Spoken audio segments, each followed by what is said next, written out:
अपने सुन रहल छी सिंगर अनिल यादव और ये चंद्रिका राय के सुमधुर आवाज में सुंदर सन मैथिली गीत। आप सुन रहे हैं बिट्टू मलंगिया एंटरटेनमेंट को।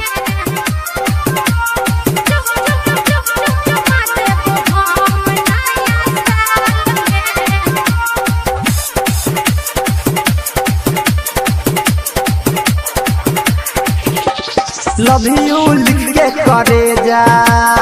अच्छा सच में?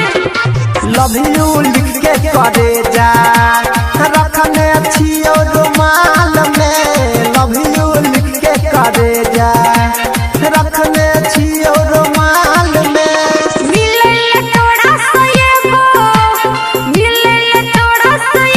चुमा देबो हम नया साल में। लव यू लिख के करे जा, रखने अच्छी और रुमाल में। लव यू लिख के करे जा। मिले थोड़ा सा ये